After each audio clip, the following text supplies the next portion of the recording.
ಒಂದು ರತ್ನ, ಅದರ ಹೊಳಪಿನ ಮುಂದೆ ಸತ್ಯ ಮತ್ತು ಸಂದೇಹ ಒಂದೇ ಸಮಯದಲ್ಲಿ ನಿಂತವು. ಕಾಡಿನ ಕತ್ತಲೆಯೊಳಗೆ ಸಾಗಿದ ಒಂದು ಕಲ್ಲು ನಂಬಿಕೆಯನ್ನು ಪರೀಕ್ಷಿಸಿತು, ರಕ್ತವನ್ನು ಸುರಿಸಿತು, ಧರ್ಮವನ್ನು ಸವಾಲು ಮಾಡಿತು. ಒಂದು ಕಲ್ಲು ಭಗವಾನ್ ಕೃಷ್ಣ ಅವರ ಕೀರ್ತಿಗೆ ನೆರಳು ತಂದಿತು. ಅದೇ ಕಲ್ಲು, ಅದೇ ಶಮಂತಕಮಣಿ. ಇದು ಕೇವಲ ರತ್ನದ ಕಥೆಯಲ್ಲ, ಇದು ಅಹಂಕಾರದ ಕಥೆ, ಇದು ಅಪವಾದದ ಕಥೆ, ಇದು ದೇವರನ್ನೇ ಪರೀಕ್ಷಿಸಿದ ಕಥೆ. ಸೂರ್ಯದೇವನ ಶಮಂತಕಮಣಿ ಕಥೆ, ಕಾಯುವ ದೇವರನ್ನೇ ಕಾಡಿದ ಕಲ್ಲಿನ ಕಥೆ. ಸಮುದ್ರದ ಕಿನಾರೆ ದ್ವಾರಕಾ ನಗರ. ಇದು ಕೃಷ್ಣನ ನಗರ.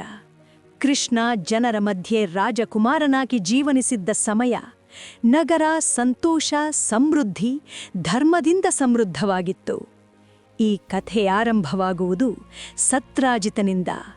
ಯಾದವ ವಂಶದ ಒಂದು ಸಂಸ್ಥಾನದ ರಾಜ, ಸೂರ್ಯದೇವನ ಪರಮಭಕ್ತ. ಸೂರ್ಯದೇವನ ತಪಸ್ಸಿನಿಂದ ಈ ಕಥೆಯ ಮೂಲವಾದ ಶಮಂತಕಮಣಿಯನ್ನು ಪಡೆಯುತ್ತಾನೆ. ಆ ಮಣಿಯಿಂದ ಪ್ರತಿದಿನ ಸುಮಾರು 77 ಕೆಜಿಯಷ್ಟು ಚಿನ್ನ ಉಂಟಾಗುತ್ತಿತ್ತು. ದೇಶದಲ್ಲಿ ಹಸಿವು, ರೋಗ, ಅಪಾಯ ಕಡಿಮೆಯಾಗಿದ್ದವು. ಈ ಸಮಯದಲ್ಲಿ ಕೃಷ್ಣನು ಸತ್ರಾಜಿತನಿಗೆ ಒಂದು ಸಲಹೆ ನೀಡುತ್ತಾನೆ. ಸಾಮಾನ್ಯರಿಗೆ ಒಳಿತಾಗುವ ಸಲಹೆ. ದೇವರ ಆಶೀರ್ವಾದದಿಂದ ಸಿಕ್ಕಿರೋ ಈ ಮಣಿಯನ್ನು ಸಾರ್ವಜನಿಕ ಧನವಾಗಿಡಬೇಕೆಂದು. ಆದರೆ ಸತ್ರಾಜಿತನು ಇದಕ್ಕೆ ಒಪ್ಪುವುದಿಲ್ಲ.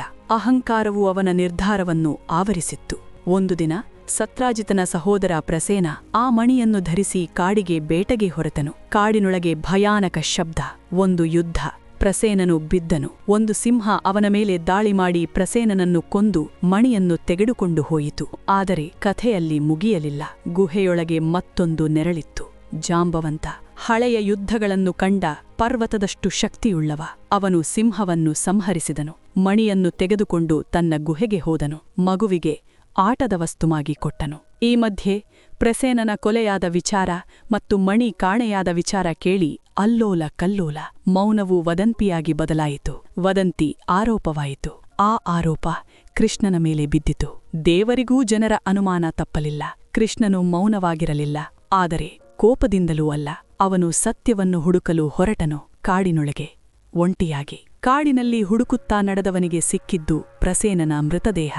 ಅಲ್ಲೇ ಸ್ವಲ್ಪ ದೂರದಲ್ಲಿ ಒಂದು ಸಿಂಹದ ಮೃತದೇಹವನ್ನೂ ಸಹ ಕೃಷ್ಣನು ಕಂಡನು. ಅಲ್ಲೇ ಸ್ವಲ್ಪ ಹುಡುಕಿದ ಕೃಷ್ಣನಿಗೆ ಜಾಂಬವಂತನ ಕಾಲಿನ ಅಚ್ಚುಗಳು ಕಂಡುಬಂದವು. ಅದನ್ನು ಹುಡುಕಿ ಹೊರಡಿದ ಕೃಷ್ಣ ನೇರ ಜಾಂಬವಂತನ ಗುಹೆ ಬಳಿ ಬಂದನು. ಗುಹೆಯೊಳಗೆ ಕತ್ತಲೆ, ಒಳಗೆ ಹೆಜ್ಜೆಯ ಶಬ್ದ. ಗುಹೆ ಒಳಬಂದ ಕೃಷ್ಣನಿಗೆ ಕಾಣಿಸಿದ್ದು ಮಣಿ. ಒಂದು ಪುಟ್ಟ ಹುಡುಗ ಅದನ್ನು ಹಿಡಿದು ಆಟವಾಡುತ್ತಿದ್ದ. ಅಕಸ್ಮಾತ್ತಾಗಿ ಒಂದು ಗರ್ಜನೆ. ಭೂಮಿ ನಡುಗುತ್ತದೆ. ಜಾಂಬವಂತನು ಎದುರು ನಿಂತಿದ್ದಾನೆ. 2 ದೃಷ್ಟಿಗಳು ಮುಖಾಮುಖಿ. ಒಂದು ಯೌವನ, ಒಂದು ಪ್ರಾಚೀನ ಶಕ್ತಿ. ಯುದ್ಧ ಆರಂಭವಾಗುತ್ತದೆ. ಗುಹೆಯೊಳಗೆ ಧೂಳು, ಕಲ್ಲುಗಳು ಚೂರುಚೂರು. ಜಾಂಬವಂತನ ಹೊಡೆತಕ್ಕೆ ಪರ್ವತವೇ ನಡುಗುತ್ತದೆ. ಕೃಷ್ಣನ ಪ್ರತಿ ಹೆಜ್ಜೆ ಮಿಂಚಿನಂತೆ. ರಾತ್ರಿ ದಿನವಾಗುತ್ತದೆ. ದಿನ ಮತ್ತೆ ರಾತ್ರಿಯಾಗುತ್ತದೆ. 1 ದಿನ, 10 ದಿನ, 28 ದಿನ. ಯುದ್ಧ ನಿಲ್ಲುವುದಿಲ್ಲ. ಜಾಂಬವಂತನು ದಣಿದಿದ್ದಾನೆ. ಆದರೆ ಕೃಷ್ಣನ ಮುಖದಲ್ಲಿ ಶಾಂತಿ. ಅಚಾನಕ್ ಜಾಂಬವಂತನು ನಿಂತು ನೋಡುತ್ತಾನೆ. ಆ ಕಣ್ಣುಗಳು, ಆ ಶಾಂತಿ, ಆ ಶಕ್ತಿ. ಅವನು ನೆನಪಿಸಿಕೊಳ್ಳುತ್ತಾನೆ ರಾಮನ ಕಾಲ, ವಿಷ್ಣುವಿನ ರೂಪ. ಭಗವಂತನ ಹೊಡೆತಗಳಿಗೆ ಸೋತ ಜಾಂಬವಂತ ಕೃಷ್ಣ ರಾಮನ ಅವತಾರವೆಂದು ಅರಿತು ಯುದ್ಧ ಮಾಡಿದ್ದಕ್ಕೆ ಕ್ಷಮೆ ಕೇಳಿ ಮಣಿ ಮತ್ತು ಮಗಳನ್ನು ಕೃಷ್ಣನಿಗೆ ಕೊಡುತ್ತಾನೆ. ಕೃಷ್ಣನು ಮಣಿಯನ್ನು ತೆಗೆದುಕೊಂಡು ದ್ವಾರಕೆಗೆ ಮರಳುತ್ತಾನೆ. ಜನರ ಮುಂದೆ ಇಡುತ್ತಾನೆ. ಯಾವ ಕೋಪವೂ ಇಲ್ಲ, ಯಾವ ಗರ್ವವೂ ಇಲ್ಲ. ಸತ್ರಾಜಿತನು ಕುಸಿದು ಬೀಳುತ್ತಾನೆ. ತಪ್ಪನ್ನು ಅರಿಯುತ್ತಾನೆ. ತನ್ನ ತಪ್ಪನ್ನು ಅರಿತ ಸತ್ರಾಜಿತನು ಶಮಂತಕ ಮಣಿಯನ್ನು ಕೃಷ್ಣನಿಗೆ ನೀಡಿ ತನ್ನ ಮಗಳಾದ ಸತ್ಯಭಾಮೆಯನ್ನು ವಿವಾಹವಾಗುವಂತೆ ಕೃಷ್ಣನಿಂದ ಕೇಳುತ್ತಾನೆ. ಆದರೆ ಕೃಷ್ಣನು ಮಣಿಯನ್ನು ಇಟ್ಟುಕೊಳ್ಳುವುದಿಲ್ಲ.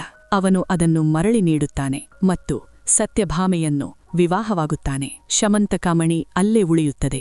ಆದರೆ ಪಾಠ ಎಲ್ಲರೊಳಗೂ ಹೋಗುತ್ತದೆ. ಸಂಪತ್ತು ದೊಡ್ಡದು, ಆದರೆ ಧರ್ಮ ಅದಕ್ಕಿಂತ ದೊಡ್ಡದು. ಮತ್ತು ಒಬ್ಬ ದೇವನ ಮಹತ್ವವು ಅವನ ಶಕ್ತಿಯಲ್ಲಲ್ಲ, ಅವನ ತ್ಯಾಗದಲ್ಲಿದೆ.